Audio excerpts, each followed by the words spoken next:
Ito na testingan siya mga idol bago na to bungkag ako nunoy inahitabuin sa ilayom.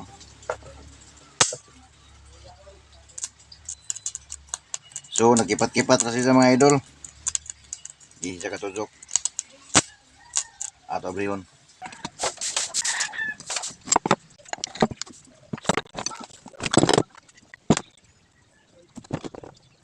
Damid siya mga idol.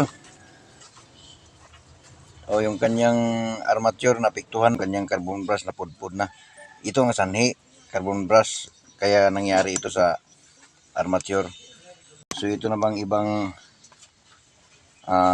parts dito, ayos lang naman. Wala namang problema. So ipipix muna natin itong mga idol, itong kanyang brush at saka itong kanyang armature. So pwede pa naman ito mga idol.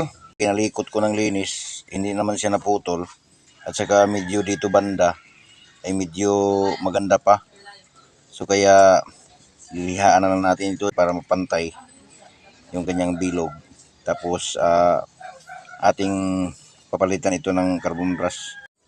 So kailangan din natin mga idol kabutan paningiyang mga kanal mga idol kini para sa pag-prevent na nasa ilalim pa yung kanyang separator na fibra para hindi siya pumantay dito sa kanyang copper bars para maiwasan natin na mapiktuhan yung kanyang carbon brush. So kaya lilinisan natin ito ng ganyan-ganyan mga idol para lalalim itong kanyang mga kanal. Ganyan lang naman mga idol paglinis nito.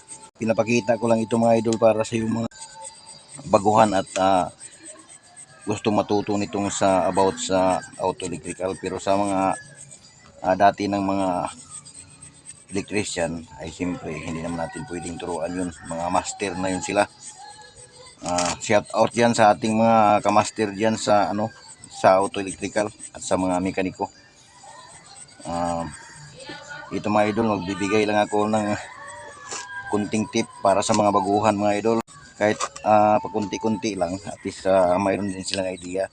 Okay na yan siya mga idol. Isusunod naman natin itong brush mga idol. Kunting tip lang mga idol, itong brush kasi niya mga idol, sa tingin ko ang pinaka source talaga ng sanhi dito mga idol ay itong kanyang hindi paglabas ng brush o di kaya stack up ba. Stack up ang mga brush mga idol kasi kung titingnan nyo mga idol, mahaba pa yung kanyang mga brush.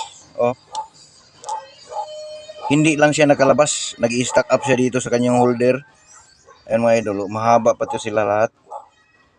Kaso naipit siya dito, nag-stack up, kaya hindi siya natulak ng hindi kayang may tulak nitong kanyang spring. Kaya nag-i-stay sila sa ganitong mga posisyon. Kaya ang nangyari, itong commutator ang nasira. So kung malinis sana ito at saka mayroong kunting lubrication, di sana free yung kanyang brush pag na gumagalaw na tataas ubos at saka kayang-kaya ng kanyang tusir na spring. Ang problema ay masikip, kaya isa din ito sa mga pack mga idol na kailangan nating malinisan ito. Kahit na lagyan natin ng bagong brush, ililinisan natin itong kanyang mga holder para libre yung brush niya na free siya na maglaro sa kanyang lagayan. Since na masikip ang mga kanyang mga brush holder mga idol dito, so kailangan natin itong tanggalin itong kanilang mga toser spring or spring toser para malinisan natin ng maigi yung sa loob.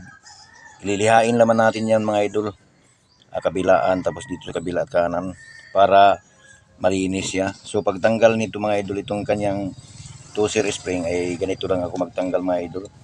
Isikwagin ko muna ito ng konti ganyan, tapos ay ayun, iangat ko na lang itong kanyang dulo ganyan mga idol. So ngayon libre na kayong maglinis dyan mga idol.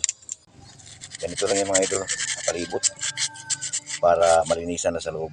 So ito na yung mga idol, naibalik na natin itong kanyang mga brush, na-install na natin na hinang, tapos dito din.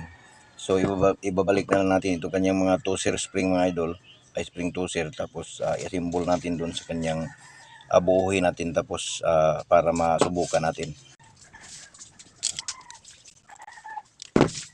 So baka makalimutan nyo ito mga idol, mayroon pa siyang bulitas na ilalagay dito mga idol.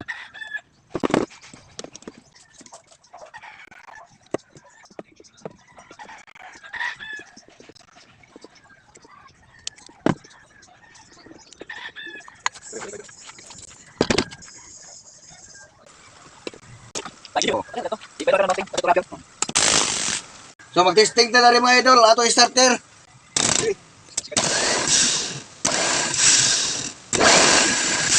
So okay na mga idol. Daghang salamat sa paglantaw. God bless.